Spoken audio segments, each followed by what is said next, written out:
My name is Mark Miner. I am an investigative writer and author. In my travels, I've investigated many people and places. Watch as I seek out stories that are typically outside of the box of normal.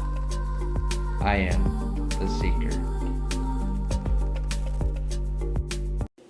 Hey everybody. So we're actually doing a report on the Oregon witch hunt.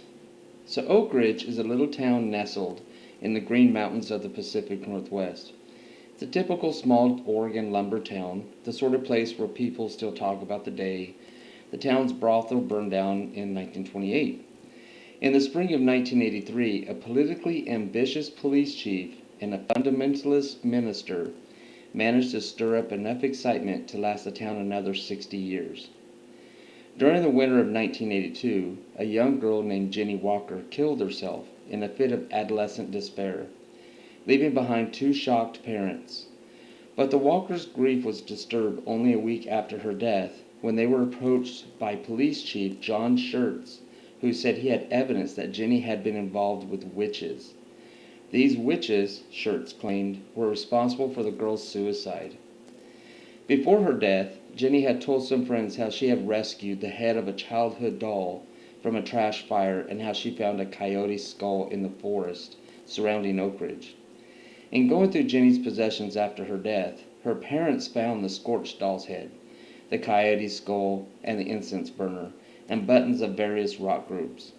Her friends later recalled Jenny's mundane explanation of these items, but to the police chief they were proof of her involvement with witchcraft.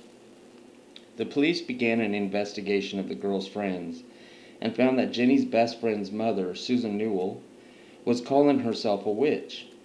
Newell actually knew nothing about modern-day witchcraft or pagan beliefs.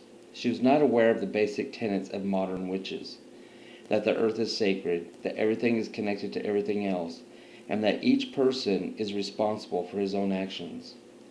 Newell had no notion of witchcraft's origins in the ancient nature-worshipping religions of pre-Christian Europe.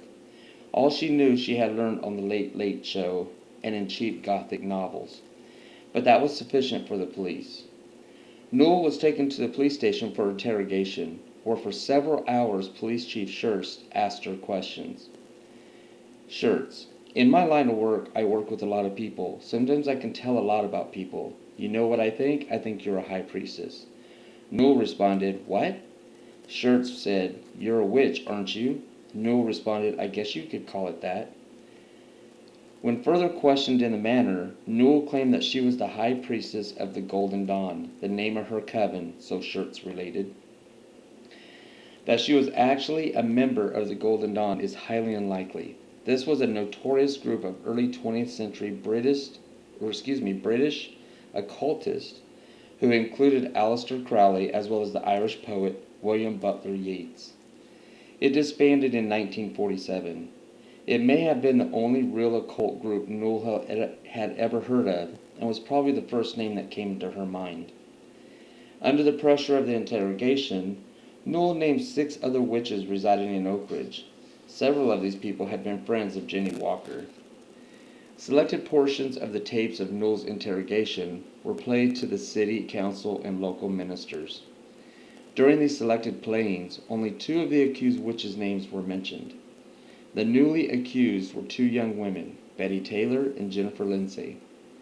Both attributed the public release of their names to Schertz's personal dislike of them. I am an uppity woman, said Taylor. I live with my boyfriend and I don't wear a bra.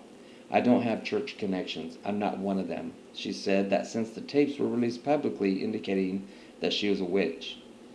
She went on to say, grocery store people whisper and scurry away, pointing fingers at me. Lindsay left town to avoid the harassment to which she was subjected. Taylor continued to live in her Oakridge home, but was spied upon by her neighbors. Meanwhile, Dave Stewart, a minister and part-time police officer, took the doll's head and other evidence of witchcraft to show his and other congregations. Witchcraft had caused Jenny's death, the people were told. No other reasons advanced as causes of her suicide. Never mentioned were the rumors of the Walkers' marital problems, Mr. Walker's failing health, of Jenny's possible lack of adult guidance. Public meetings were scheduled, led by shirts and a fundamentalist minister, I can't say that word, the Reverend C.E. Thomas.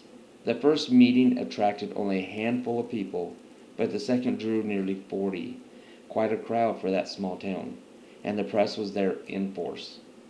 Although state law says that public meetings must be open to all, announcements distributed in the churches contain this sentence: unwanted people will be excluded from the meeting.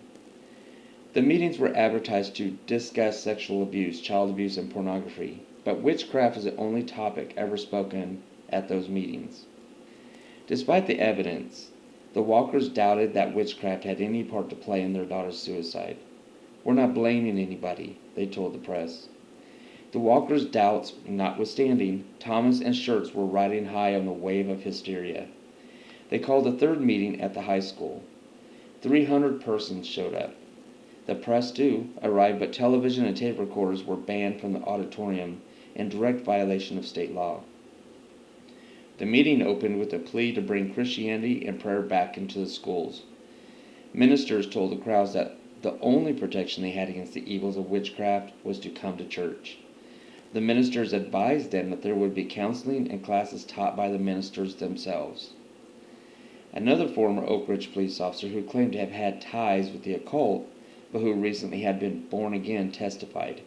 He too had a late show view of witchcraft. Not everyone in the audience believed his stories about witchcraft, but most accepted what the ministers told them. One man asked Reverend Thomas for his credentials to discuss witchcraft. Thomas raised a Bible over his head and said, "This is my credentials," he shouted, and the crowd cheered. "We used to be able to burn them or cut off their heads," said the Reverend of Witches. "We can't do that now, but we can sure stop them." Newspapers, television, and radio all over the state were covering the story. Although Thomas wanted the public to be aware of the existence of witches, he was not happy with the media coverage. It had made the town the laughingstock of the state. Besides the public meetings, the city council, school board, and police advisory board convened in secret. It was in the secret meetings that officials may have made the decision to remove all books pertaining to the occult from the school library. Student President Shannon McPherson protested. "It's lousy," he said. "They're trying to keep us in the dark." The school superintendent, Ken Carver, denied that the books had been removed from the shelves. He claimed that he had merely checked out all 40 of the books, just like anybody can, and then passed them on to a censorship committee made up of parents and teachers. With the books gone, the lack of information available on witchcraft only helped spread the alarm through the school student population. Any excuse was enough for one student to accuse another, and they enacted medieval tests to determine whether another student was a witch. One student was suspected because she wore a black sweater and skirt.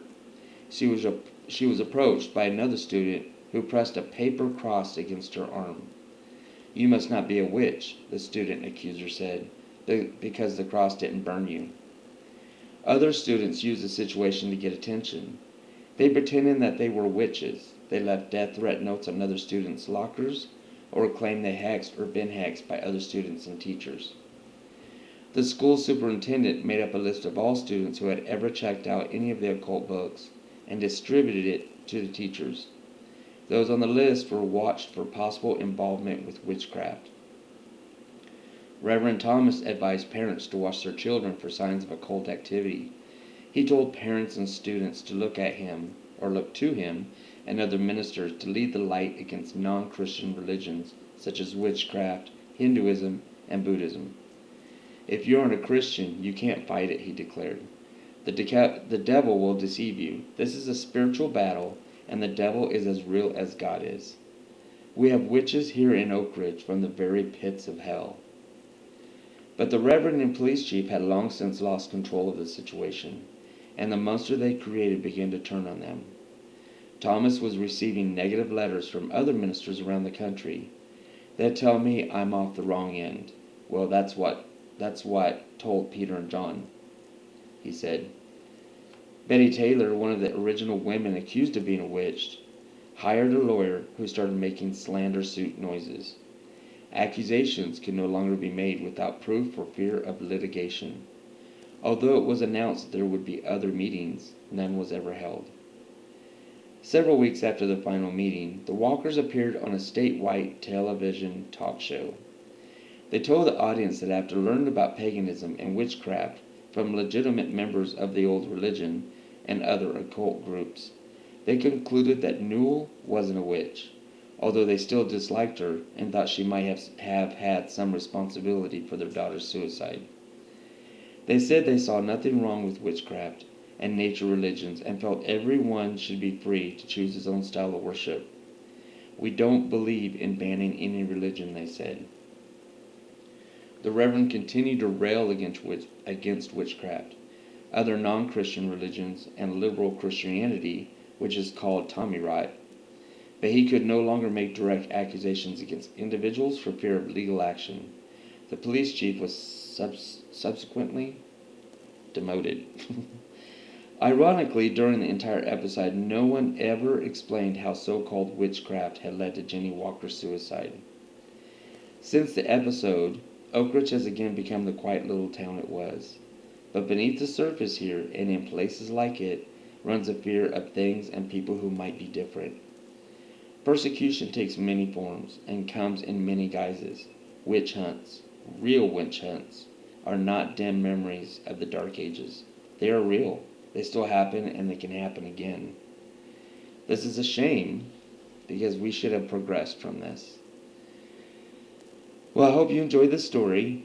It's really interesting that something so dark in history it came to something so recent. 1984. I know that doesn't seem too recent, but that's pretty recent compared to the Salem Witch Trials. So, I just wanted to end here and let you guys know that thank you for coming by and listening to this story, and let me know what you think. And leave some comments, leave some likes, subscribe. And remember, stay weird. It's the only way to fly. Thank you guys. Bye.